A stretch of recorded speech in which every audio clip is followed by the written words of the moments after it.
And hello, everybody. Welcome to another edition of Exposed to Manosphere. Not necessarily an interview with a former Red Pillar, but I'm actually interviewing Carolina Am I pronouncing that right? Carolina Hermes.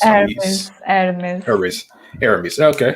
And today we're actually going to talk about grifting in the manosphere. A lot of these scams that have kind of, I don't want to say recently exploded, because if you look at like the historical context, and it's kind of amazing for a community that hasn't existed for a long time. There's been a lot of mythologies, but in reality, there have always been grifters in red pill spaces. And I'm currently reading the book Men Who Hate Women, and there's a chapter about men who exploit other men, and the author goes over Paul Elam, a famous men right activist who owned the blog A Voice for Men, and she talked about how he used to pretty much castigate his followers for not donating enough to the blog, which made about $120,000 annually, much of it which went to his pockets for undisclosed reasons. So this is something that has occurred even off of YouTube, and it's something I think that has been growing at a pretty rapid pace within recent years. So yeah, we're definitely talking about grifting, and we'll talk about various other topics. So before I start, Carolina, can you introduce yourself to the listeners? Yes, I'm Carolina. I'm Carolina. from Brazil. Yes, I'm from Brazil. I'm a physiotherapist. I was raised in Brazil here. I was raised in a traditional family with traditional values here in Brazil, in the south of Brazil.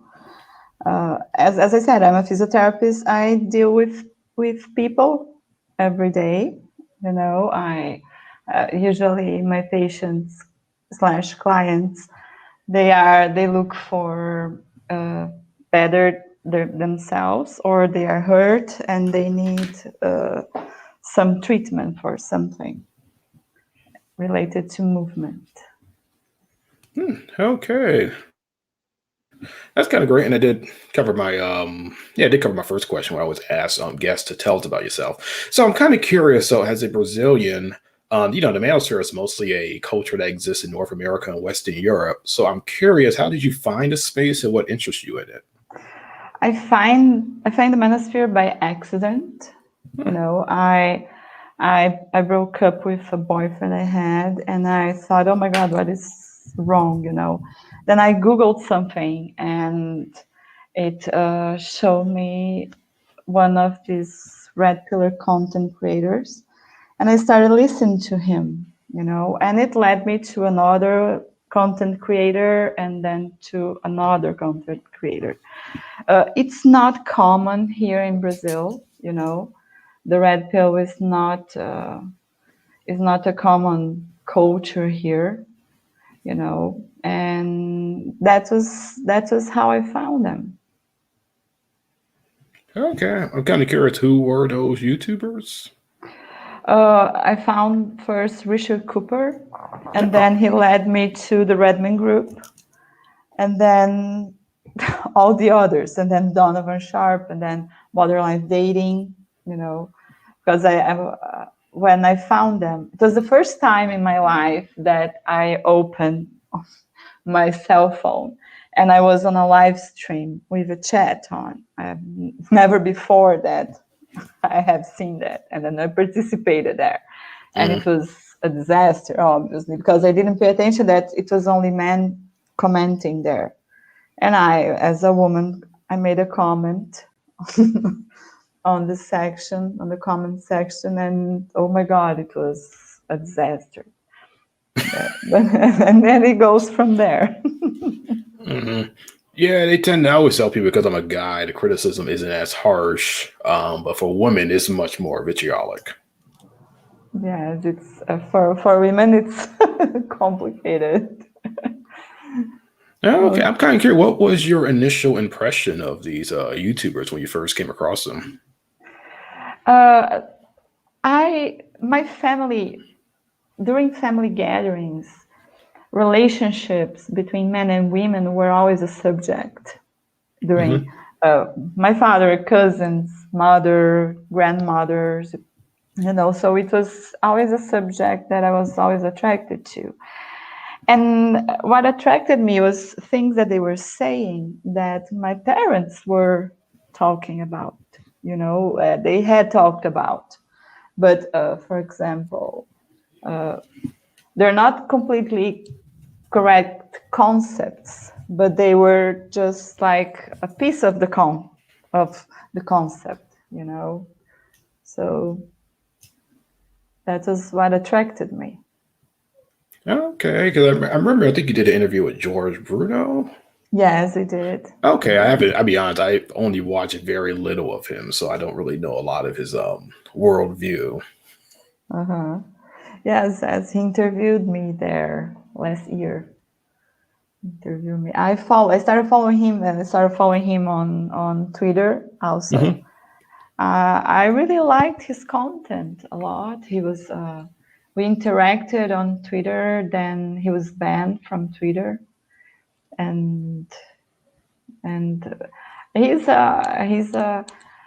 how can I say, he's a sir. I call him sir. Call him Mr. Mm-hmm. Bruno. He's a very nice man. He's a very, very nice man. It was very good to interact with him there. Oh, okay. Okay, well, so this leads me to another question. So, because I know you do associate with a lot of Black pillars, so I'm kind of curious, when did this feud? No, why did this feud begin between Black pillars and dating coaches? Because I mean, it's really because of Black pillars that I got introduced to modern life dating. Tori Francis. There's others I already knew about, but I literally had no idea what sparked it. Mm-hmm. I came from the other part. I came from the red pill, and then you came from the black pill.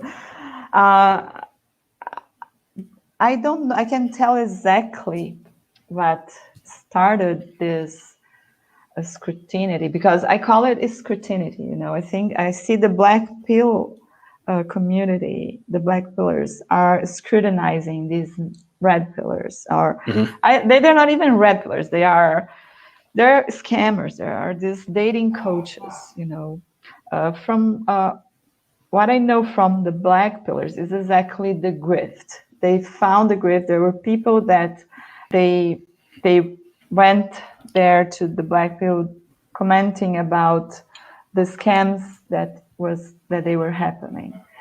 And I found the black pill through Anthony Johnson on Twitter, because he shared a MGTOW dictionary live stream there. And I thought, oh my God, this is hilarious. I started watching that there.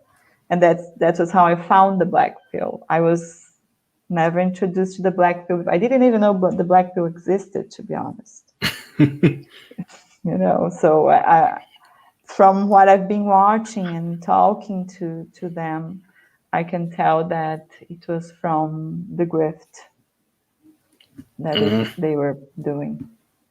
Yeah, it's kind of interesting because, like I said, so I came across the red pill first. I only came across the black pill because I just saw them going after dating coaches. But to me, I think they kind of like tarnished that name, dating coach, because you know, there are legitimate dating coaches on YouTube, some who are not affiliated with the Manosphere, some who are, even though people might not like them or not, or whatever.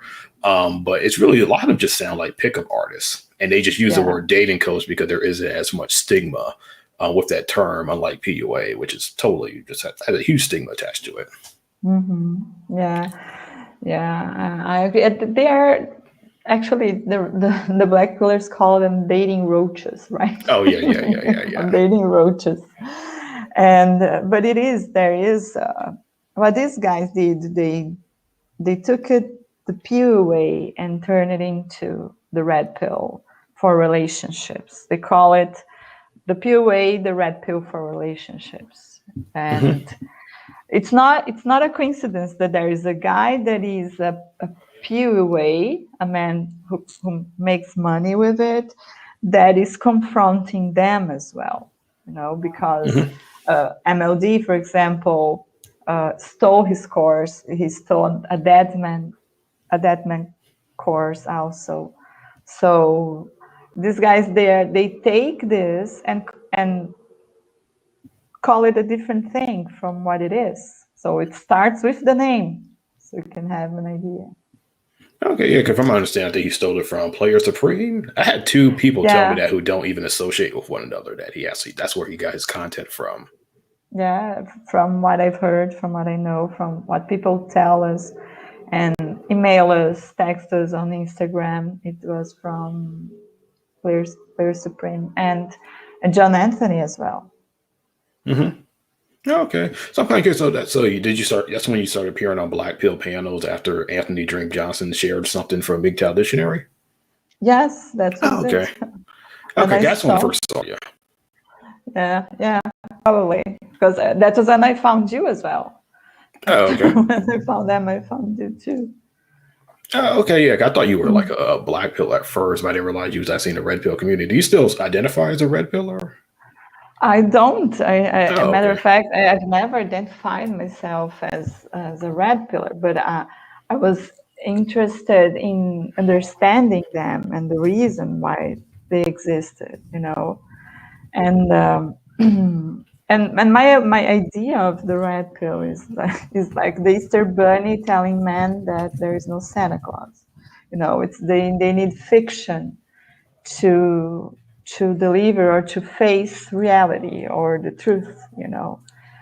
And the biggest difference I noticed from the red pill and the black pill is that the black pill, the men on the black pill channels or the black pill panels, they are aware and they recognize the feminine universe. They know. I'm sorry, a car. Oh, okay. They understand women. And the red pill, they don't acknowledge the feminine universe. The red pill is about men, and the red pill is about men and women. That's one of the differences that I notice. Okay, what do you mean by feminine universe? I'm just like, Oh, women, like, for example, how women behave, why women do this, how women behave to a man that approaches her like an idiot, for example, that approaches her, oh, come here, I want to kiss you. You never seen that guy, you're going to say goodbye. They know that it's not going to happen. They know that's not a good approach. They know women will approach them. So that's because they are in touch with women. And they observe women. They observe their mothers, their sisters, other women. So they understand. And while the red pill, they don't understand. okay, I can definitely see a lot of arguments forming from that because I think the red pill is always about knowing truth and quote unquote female nature, which is a term I kind of hate actually. But yeah. But they say female nature, but in reality, they don't understand it. They made it a pseudoscience of it. And in terms of practicability, in terms of practice, it doesn't work well. yeah, I always thought they overthinking. That does lead me to the Donovan Sharp's Womanese course, which he literally just. Oh God, I've seen previews from it because I'm not going to spend $700 just to see how it turns out. Of course not. Of course not. Right? Come on. But it's like he just pretty much just teaches like things that are kind of common sense that you would just know from just social interactions, but he kind of monetizes it and try to sell it to people who I guess are either naive or view him as like a father figure. As a person actually told me he used to follow Donovan Sharp, but he saw him as a father figure because he had no male authority figure in his life. Oh my God. Yes. And I think that's one of the reasons why people are willing to cough up this much money because they just look up to some of these content creators so highly. Mm-hmm. Yeah. Well, but I've never watched his Humanese content, so I can't tell exactly what that is. But from my interactions with them, I can tell they don't know how to treat women. I can guarantee you they don't know how to treat women. And the red pill men, they know, they are respectful. My interaction with Donovan Sharp was my first interaction was the first time that I was on that Redman group chat. And I made a comment. I was agreeing with them. And then he commented there, Carolina, you are here to be seen, not heard. Yeah. And I took that. I didn't even pay attention. I took that as a compliment, to be honest. Mhm. Here to be seen, you know. And then I kept talking, and then he banned me. Oh, okay. So this is in a live chat. Okay. I was like, was Yeah, this on that the was in panel? a live chat. Then he Oh, okay. banned me there. So you know that the guy has issues. You know the guy. He's not like, he doesn't know how to treat women. When I was on the chat with MGTOW Dictionary, for example, nobody, or here on your channel, nobody banned me there. Nobody, you know. So that's a huge difference. Yeah, a lot of it is kind of an echo chamber. I don't ban people because even if somebody disagrees, it actually hurts your channel because it's not as much engagement. Yeah, you don't want to box yourself in the echo chamber. Even if somebody's saying something, I just think Exactly. even if somebody's saying something, I think that's total idiotic. Like, I don't know what this person's talking about. I just let them just, Yeah. just Yeah. freely roam. Just like, yeah, do your thing. I don't really care. But I agree with that. so I'm kind of curious. So I was looking at your channel. I noticed that you often get comments from. Oh, okay, the dog. Yeah, you often get comments from people thanking you for going after dating coaches. So I'm kind of curious. What are they saying, and did they have experiences with these coaches? Some had experiences with these coaches. Some come to me and say that they stopped watching. Hello, David.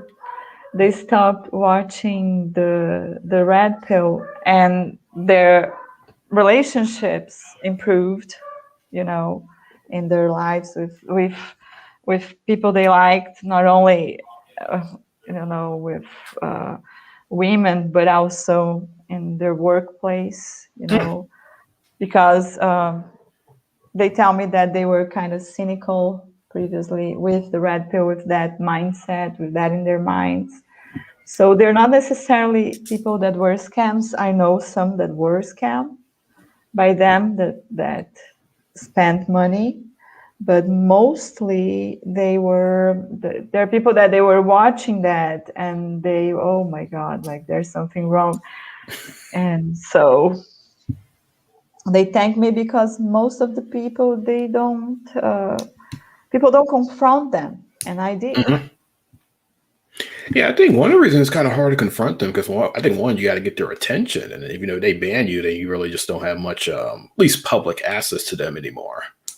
No, but that was there on that chat because I found them on Twitter, I found them on Instagram, and then we exchanged ideas there, and from there it went down. They made me relevant. I wouldn't be here if they, for example, last year, 2019, Rolo made a tweet saying that I was a bot. He after a long time after he blocked me, they were still talking about me, and people saw that screenshot and sent it to me, So they kind of, I confronted them, yeah. Mm-hmm. I'm kind of curious. Who do they see? Who do these people see? Because I've seen stories of people who saw modern life dating and just he just wasn't really cordial with his clients. I know Fresh and Fit, particularly Myron Gaines. They say he kind of phones it in when he does these like consultations. He doesn't really take it seriously. And I recall even that they made a course, how to be a high value male course, and they don't really advertise it as much as they kind of struck gold with their channel by interviewing like women from Miami. I don't even see them advertise. In fact, they even removed the videos that they sponsor about cryptocurrency. Like you won't find them because I was looking for them for a particular reason, and they were removed. Yeah. Oh, these people, they used to watch Rollo. They used to watch Richard Cooper, Aaron, Clary. Several red pillars. Some people also used to watch Roosh, but I don't think he's still there. No, he does something else now. I don't know. I don't know much about him either. So Donovan also. Most of these guys that we talk about, and I think they are the worst also. I think because they're not what they preach, you know. Mhm. They're not there selling exactly what they are, and that's why it's important, this scrutiny, this public scrutiny. Because, oh, I'm a dating coach. Okay, so where's your certificate? Mhm. You know, how do you guarantee that what you're doing is going to help me? Where is it? Oh, my life experience. Okay, so your life experience means nothing in that. And people don't seem to have the critical thinking to say, oh my God, you know, this for us that look at that, when you, for example, when you say you watch the Humanities and it's basic things, basics, you know, sociability with women, being sociable, saying hi, I don't know, you know, it's you're not gonna fall for that. But there are men out there that when they are miserable, when they are in a position of vulnerability, and those are the exact men they prey on, they're going to spend money on them. And they're not even going to think, oh my God, this guy is saying this, is because they say exactly what they want to hear, Mhm. you know, and they simply give them their money, Mm. you know. And I know one thing, so when I was making a video about the red pill courses, the thing I struggled with the most was finding credible reviews. And if you look at their Mhm. policies on these courses, some of them like forbid their clients to even give reviews outside of their own authorization. So they pretty much have Okay, to like they have to like almost give it a review before you can even make it public. In it's some cases, they won't ridiculous. even. In some cases, you can't even make it public. It could be a flattering review, but they got to send it to the to whoever created the course, and then they'll publish it themselves. Yeah, I watched that video that you're talking about, Hmm. and it's ridiculous. Come on, you know, they have no certificates whatsoever. So and then they write their books, right, about their experience, and then when like their experience is what, for example, Richard Cooper, I call him weirdo in cars, single moms. The guy always his experience was always with single moms, you Hmm. know. And then, my goodness, he had bad experience with them, and he talks about it all the time. So they write these books for what? You know, to sell it. There's no certificate. There's no guarantee how. So a man that don't date a single mom, does he have experience with women that are not single moms? You know. So it is kind of weird. I don't know how people fall for that, but still. Oh, like I said, I think a lot of it just like this very code of personality that exists in the manosphere. Because I mean, even when people are exposed as frauds, their True. supporters still defend them, like no matter what. No It matter kind what. of it reminds me of like a pastor who literally, you know, like in the United States, sometimes we have incidents where pastors are exposed as like child predators or they Mhm. commit some other kind of heinous crime, and their congregation still supports them. Yeah. You just can't get around. You just can't get Yeah. around it sometimes. Yeah, it's a cult, and they have people cheering for them. You know, it's Hmm. a complete cult. That's what they do. And I think it's terrible because it blinds other men, you know, it blinds men. And there are men that they incentivize other men to spend, and one leads to another. They're all intertwined. They're all intertwined. You Hmm. know, while, for example, Rollo plagiarize ideas, all right, and then Aaron Clary on a daily basis make videos to reinforce that idea. You know, so you see, there's scheme right there. And if you are someone who are emotionally hurt, you need support, you look at that, and then right there's hate towards women. Another thing that Another difference from the red pill and the black pill is that in the black pill, I don't see that hate so much against women as much as in the red pill. I see a lot of resentment in the red pill, you know. And one of the reasons that that I find the manosphere interesting is men, simply men.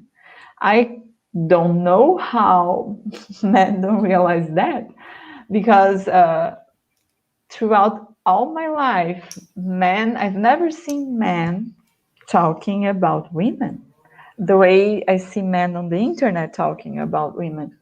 You know, I've never seen my father complaining to someone about my mother about something and what he should do. You know, those conversations that men they always had with other men, they were always very, how can I say? Oh my God, they're not hidden, but they were.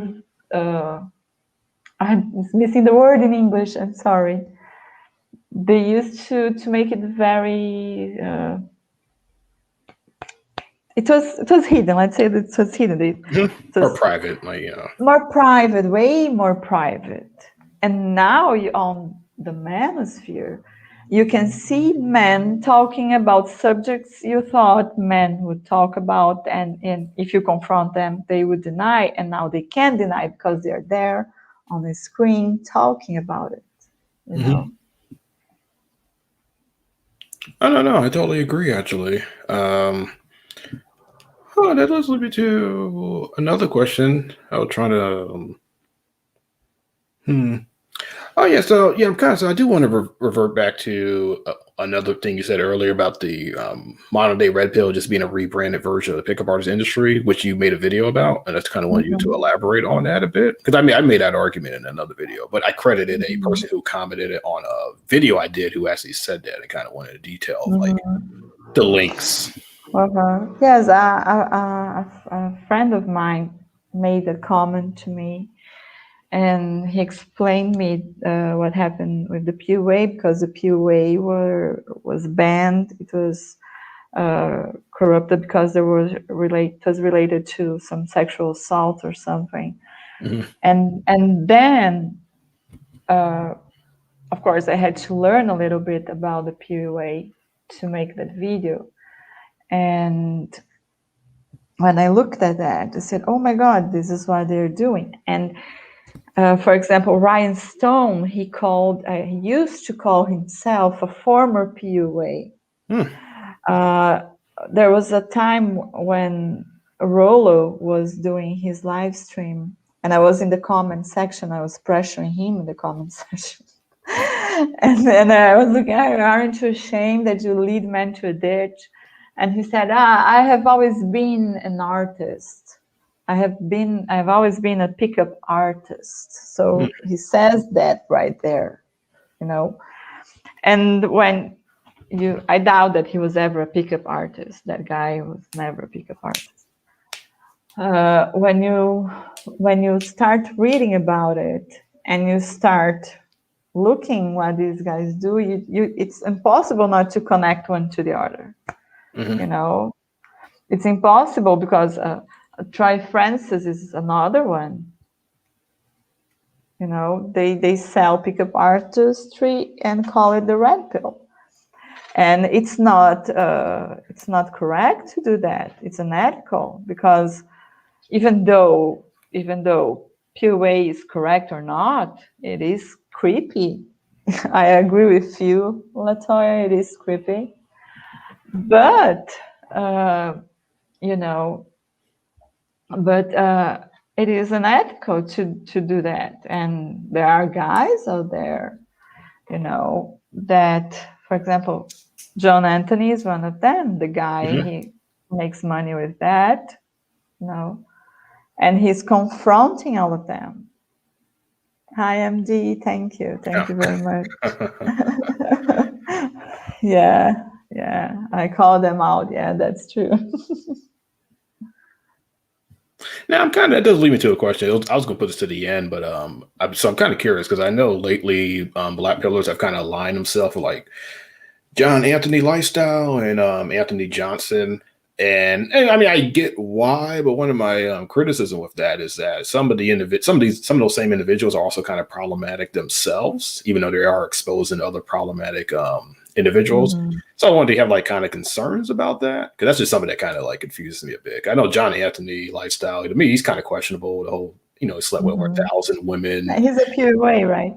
Yeah, he's a pickup artist. Yeah. Well, I think that right now, these men, all of them, they are united for one goal, and I think nobody's perfect. Absolutely nobody is perfect.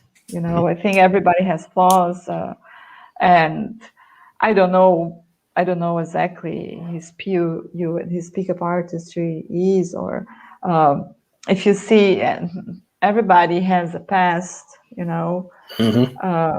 but for example, I'm not here on YouTube profiting in the misery of other people. And what I see that there is this big concern related to that, related to quality, because men are not that what they portray there, in the red pill. Men don't do those things, and the consequence of that is it's making men weaker. It's making men more miserable when we need men better instead of worse. Hi, Andy. Thank you. And I see that I'm not concerned about it because I think they have a common good. I think they are doing that for a common good. In the Manosphere, we need quality men out there, So that's how I see it. I understand we all have flaws, but I kind of find John Anthony an extroverted guy. I saw a video of him dancing with, I think, I don't know who the guy was. It looked like a man that lived on the street or something. And I found it interesting because he was not a stuck-up guy, He was, Mm-hmm. he danced there with the guy. But you never know. Everybody has a bad side, right? Mm-hmm. But I think it's important to separate the grift from these spaces. I think the red pill, now I'm learning that the red pill is not a grift. The black pill is also not a grift. It's an ideology. But with those men associated with it, they made it a grift. And it's bad. It's a bad reputation for everyone, Yeah, I think that's something like that is pretty inevitable when you have people who can make a living off this ideology. And that's like the video I Right. retitled, the video I made a while ago, but I retitled it from Red Pill to YouTube about how this ideology that literally just existed on Reddit and obscure blog became like this lucrative conglomerate, actually, mostly through conferences and when YouTube allowed like super chats and people selling ebooks and courses, which are pretty new because that was not around when I first came across this space. I don't remember people saying buy my course. They were saying buy my ebook, but not my course. Yeah. And yeah, we have that much money floating around, and you just get people who just come out of nowhere, like fresh and fit. I know they got a lot of success. I'm not trying to hate on them, but they just come out of nowhere. Nobody knows who they are. They kind of spew the common red pill talking points, and everybody kind of congregate around them, even though you don't know anything about their background. Like, who are these guys? Yes, you don't know anything about their background, and they are enemy of other men.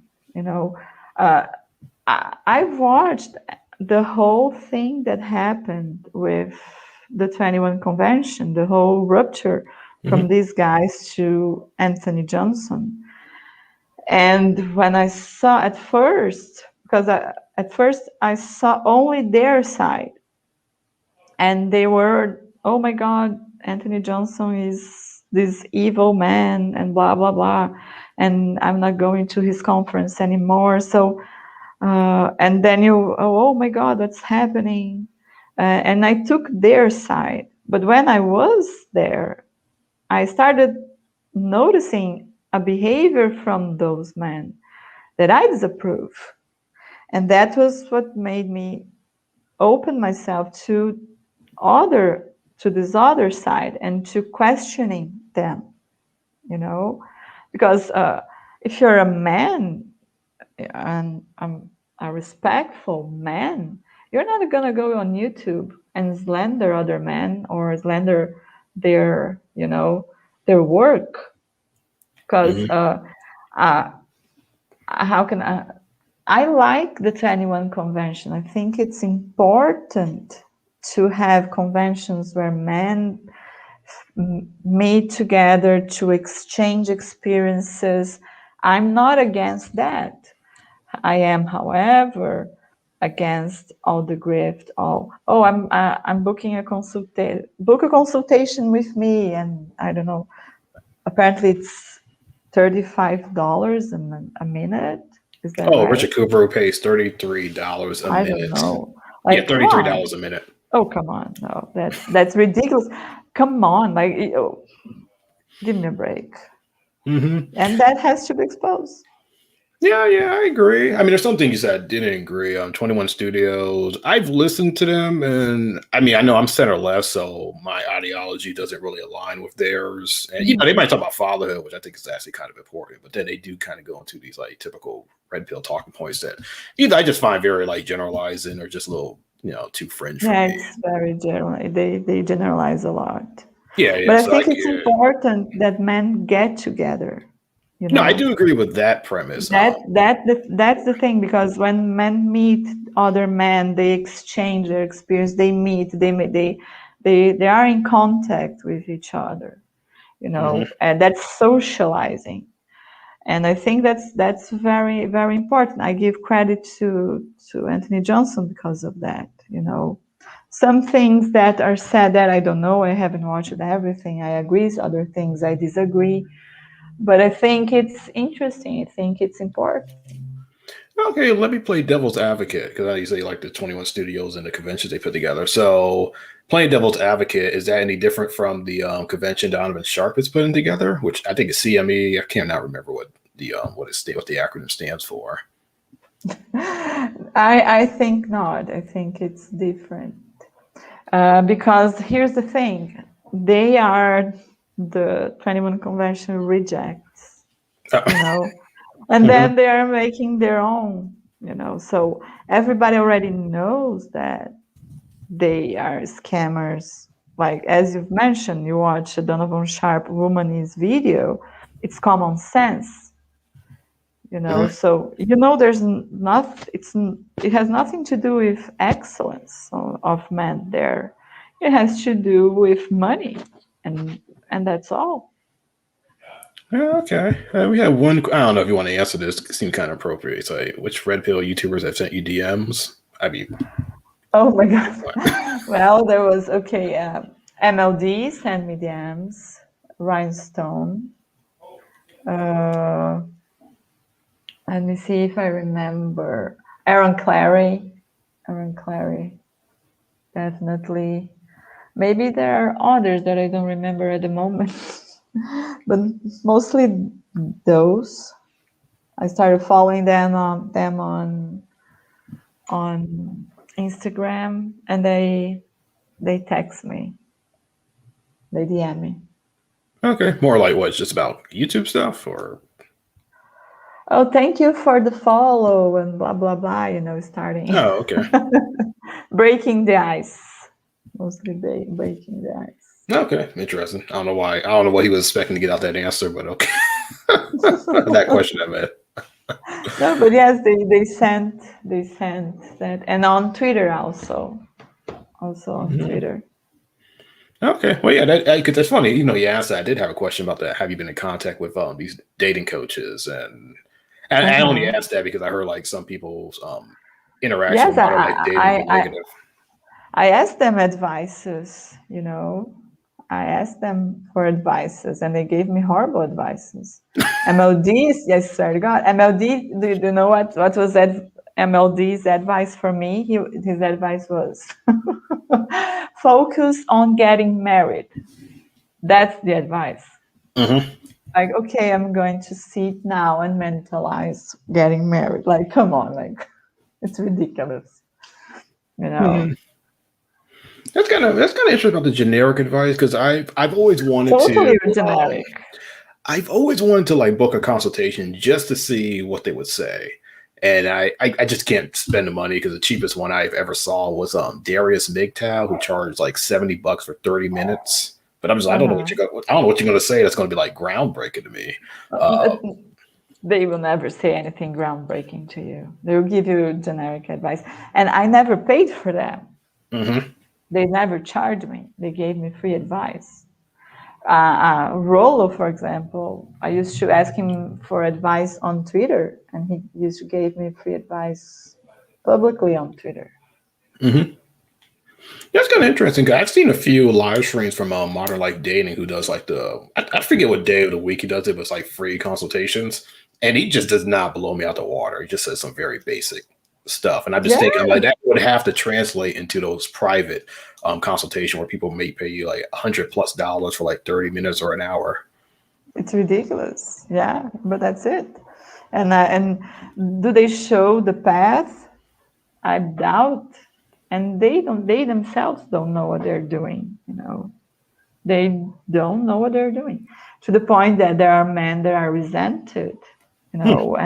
On MGTOW dictionary streams, there are many men that go there claiming that they were scammed, that they paid money for one thing, and when they voiced their opinion, they were kicked out, you know. Yes. So they were kicked out like after paying for whatever. After paying for it. I think it's pandemic. The guy was there. He paid for to have access to a Facebook group, and then somehow he questioned them or whatever. They kicked him out, and he paid. I think it was $600 something.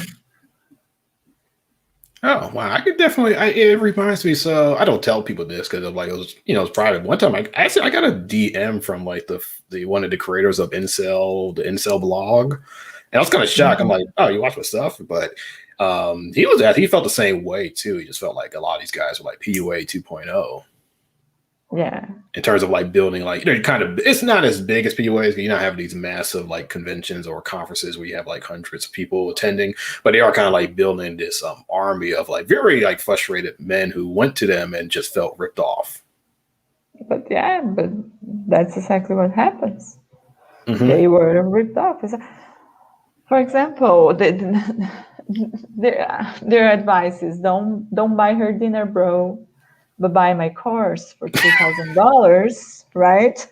So now one of them he bought a McLaren. So these men, they're paying these guys. And also, if you notice, I don't see their Twitter anymore because all of them have blocked me, of course. They all block me. But people send me screenshots, and they not only give bad advice, but they also expose their clients. They make fun of their clients on their Twitter. So like they take, oh, look at this guy. This guy, he had a son with this woman, and now this. Look at his mistakes. They make fun. They expose those guys. Their mistakes, to shame them. And that's unethical. That's totally unethical. And who are you going to go after, for example? My profession, if I make a mistake or anything, if I am unethical, I am scrutinized by a board of people.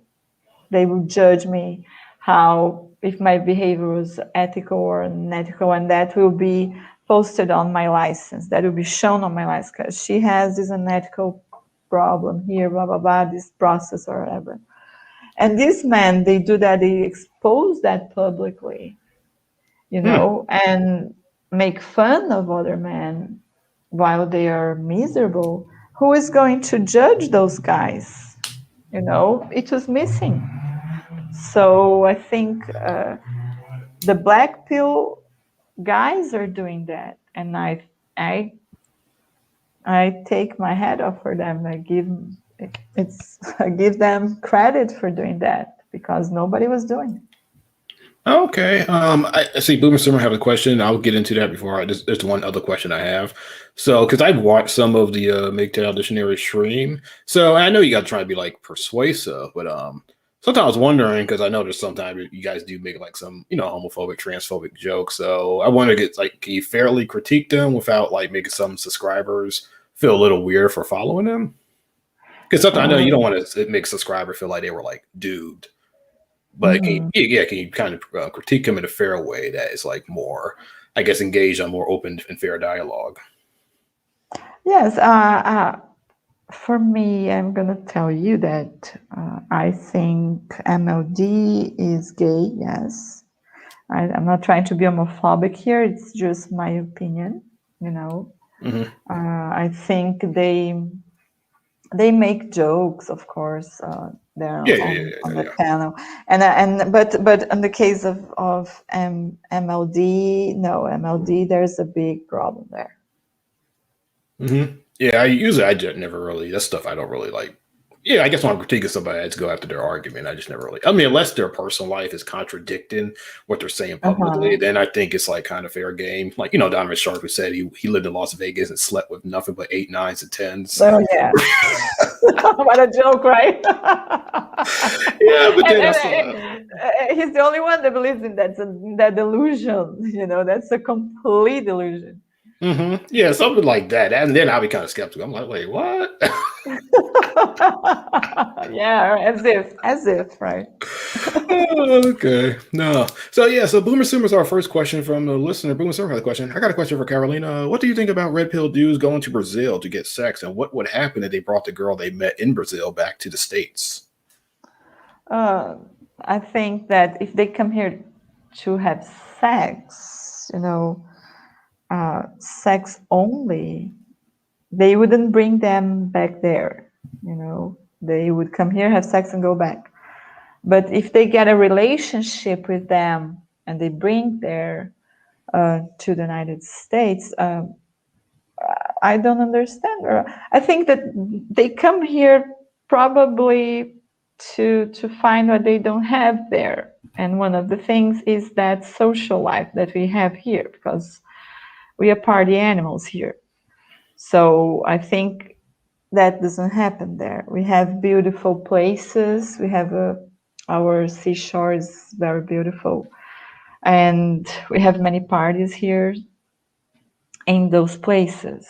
So I think it's like a vacation, If they come here for prostitution, then I don't think that's good. I think that's very bad. If you want a prostitute, you can get one there, right? But if you're here to find someone, to have to be a girlfriend, to build a relationship with, and if you connect to her in a way, and if it's a meaningful relationship, I don't see any problem from taking her there to the United States. She won't. I don't think she will change much because she'll probably have to adapt there to the United States. I've been there and I've seen the differences. I don't know how women are right now at this moment, how they behave now. I don't know how men behave there now. But I don't think, because a relationship is a relationship, it doesn't matter where you are, So I don't think it will be very different. Mm-hmm. Yeah, that's interesting. I remember I was going to ask that question, but I might have skipped. But yes, he asked it for me. Yeah, I was kind of wondering, sometimes in the space too, they kind of like bash the men of foreign culture. So I saw like a video where a guy was interviewing a woman and she just called Brazilian men unattractive. And and I saw the same thing happen in Colombia. It's kind of like as a way to encourage foreigners to come there. Because our men aren't really all that good looking, so we want foreigners to come there. And that's like a narrative that they kind of preach to Americans whenever they interview these women. Well, there's a difference from American men and Brazilian men. Yeah, I exactly. find Brazilian men attractive. They are attractive. They are, how can I say? There's a word in English. I don't know how to say this word. But they open doors, they bring flowers, they take you on dates, they call you, they're very respectful. But Brazilian men, they're lazy compared to American men, when you compare them. And American men are not as lazy as Brazilian men here. And also, American men, they are more gentle than Brazilian men. Brazilian men are more I don't know the word. I want to say this. They're less gentle with women than American men are, from my experience knowing them. I've never had a relationship with an American man, but Okay, I know in American culture we're often criticized for being workaholics. yes, you are. So, And I know Brazilian men are Europeans lazy. European criticize us for being like workaholics and not enjoying life, and there's some validity to that criticism. So somebody else had a question, because I do have like two more questions I'll ask, but I'll definitely let the guests intervene. I mean the listeners. Can you ask her how does she feel? Oh, how does she feel about shows like 98 Fiancé exploit Brazilian women? I've never seen that show, so I don't know what she's talking about, but maybe you have. I don't know that show either. I'd like to understand how they exploit Brazilian women. Okay, I don't. If I knew the show, I could elaborate, but I can't either. I don't know how they exploit like women working. Because here's the thing: in our culture, Brazilian women, we like to be housewives. We like to do housework. We like to cook. It's here in Brazil. We do that. I like to cook. Matter of fact, I have a group of friends that we meet once a month for a dinner that we prepare. So everybody makes a dish and take it, and then it's a way that we socialize and exchange experiences and talk about what's happening, about our lives. So that's how we socialize, and we exchange about everything. I don't understand what she meant by exploiting Brazilian women. I have never watched that show, so I don't know. I can't answer that. Yeah, I think I wish I knew what it was, but unfortunately, Me I too. don't really watch cable. Well, it's on Hulu. Okay, I do have Hulu, but I have to check it out. I So don't yeah, have. okay.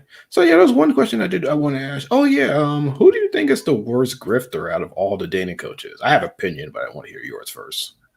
I think the worst is Rollo, George Miller. Hmm. I think he's the worst because he's the head, and he's the one that hides behind all of them. He puts the other. He's the head behind them, so the others are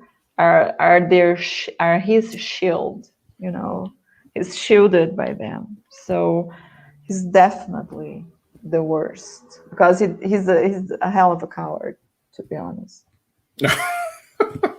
Yeah, he is. All right, shots fired. No, I'm joking. No, that's my opinion. I swear to God, that's my opinion. For example, when I was there on his chat, he accused me of doxing his daughter. I've never done that. I've never doxed anybody anywhere. Never. So that's what cowards do. They accuse you of something that you've never done. Okay, I think for me, I would say MLD only because even though I haven't listened to him as long compared to like Donovan Sharp. I know Donovan Sharp very well because I I listened to his content since 2018, so I know a lot of his talking points. But no reason I say modern life dating, because he just doesn't seem to have like a moral compass. I remember his email he sent. He literally reminded people of the stimulus check and kind of like encouraged them to use that to buy his course. When I'm like, the whole purpose of the check was to help Americans in financial. What word am I looking for? Insecurity. I was looking for another word, but yeah, he's like really predatory. No, he is. He's extremely predatory, but he's learned all that with Rollo, because Rollo was in the advertising industry. Mm-hmm. So Rollo knows it all. Rollo knows it all. And that's the thing. He teaches them. He teaches these guys, you know. So there's a lot of advertising or marketing strategies behind them. And Rollo is the guy that gives it to them, you know. Oh, okay. And I will say, anybody has questions, just put them in the chat, because I'm definitely going to wrap this up soon. So I kind of see Rollo as Palpatine. That's a pretty good analogy. I like that. So I kind of see Rollo's on the top, and then everybody else like MLD. And yeah, it's funny too, because I've read like their course descriptions, and they're written pretty similar. Even if you read like a Fresh and Fit Instagram course, it's like the same format, the same kind of language compared to like MLD. Even Sterling Cooper, who I know he was in the porn industry, but he just came out of nowhere and charged people $800 for his courses. I'm like, I mean, he has the guy's making courses too. Oh yeah, so one thing that's funny about this whole oh my God, courses is that you have people who are brand new YouTubers. Just even like I said, Sterling Cooper did have like some recognition outside of YouTube, but people who are brand new faces, and they'll come into space with less than 1,000 subs and charge like hundreds of dollars for a course when nobody even knows who they are. Oh my God! Oh my God! That's I wasn't aware of that. It's you know, how's that not a grifting? How's that not a scam? You know. Yeah, and it's worse because a lot of these new guys, they'll associate with like the Rhinestones, MLD, Rollo, etc. Yeah. And you know, if this one person is like, if just one person is kind of like scamming people, then others, they're kind of learning from each other, so that you really know there's a lot of nefarious activities going on beneath the surface. Right. And one of the reasons I decided to expose them, to go after them, and to confront them, to try to debate them, and so everybody could see exactly who they are, is because I introduced them to several friends of mine, several people that I know. So I feel some sort of responsibility to scrutinize these men publicly.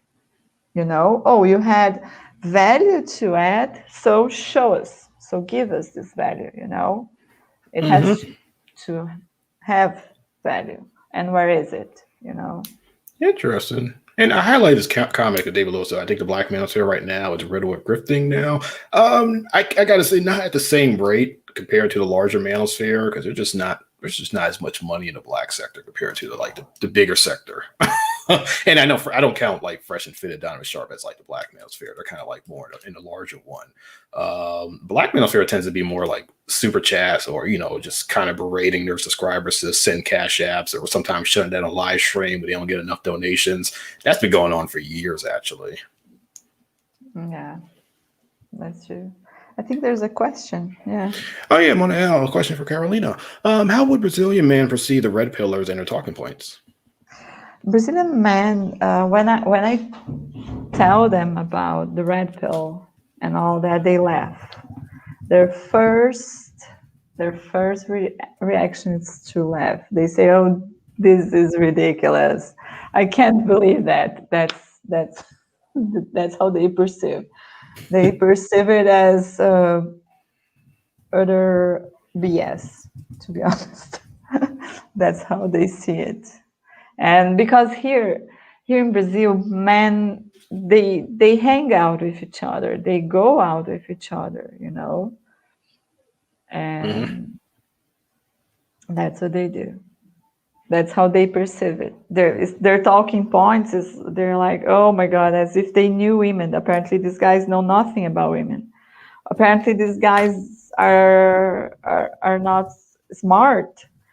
That's the comments that Brazilian men have about it. But there is a man that here in Brazil that he's an influencer, and he is a red pillar, and Oh, okay. there are many men, and it's the exact same thing. It's the cult. It's the cult. You know, if a man goes there and give a different opinion, oh, that one is a mangina. That's what they call it. Oh, it's kind of interesting. Like I said, I've only seen this red pill stuff in North America, Western Europe, Australia, and Poland, because a subscriber of mine showed me the Polish manosphere, but I can't read Polish, so I had no idea what this forum was saying. But it's similar talking points. Polish women are terrible, but Ukrainian women are better. Okay. Yeah. Oh, yeah. It gets pretty nauseating. So, question for me. What do you think about MLD taking pictures of other people's children? I mean, to me, I find that a little odd. I don't.